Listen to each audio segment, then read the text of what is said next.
Germany's government is warning that the story in the New York Times this week that a pro-Ukrainian group may be behind the sabotage of the Nord Stream gas pipelines last year should be treated with caution because the attack could still have been a so-called false flag operation. In other words, the true perpetrators could have staged the incident to blame Ukraine, even if that country had nothing to do with it.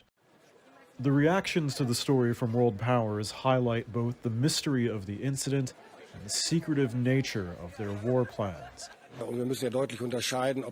Germany's defense minister, Boris Pistorius, on Wednesday said it wouldn't be the first time such a false flag event happened, and that there were what he called expert opinions indicating it, without elaborating.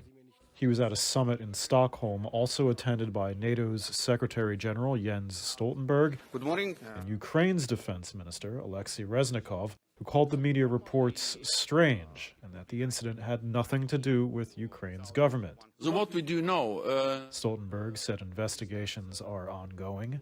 The U.S. has said the same. there are ongoing national investigations, and I think it's right to wait until those are finalized before we say anything more about who was behind.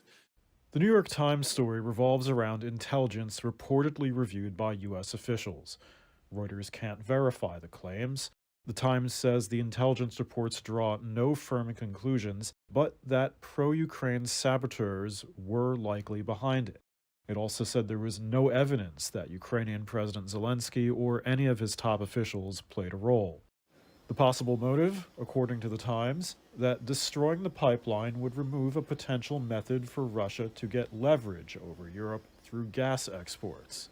It is something that Ukraine and its allies had warned about for years. The Russian government has suggested that the New York Times report could be a coordinated effort to divert attention. Meanwhile, two other reports from the German newspaper Zeit and ARD, a news channel, are reporting that authorities have identified a boat used in the sabotage.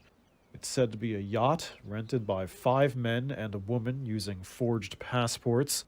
The yacht's owner is a company in Poland owned by Ukrainian citizens, although the nationalities of the renters is unknown.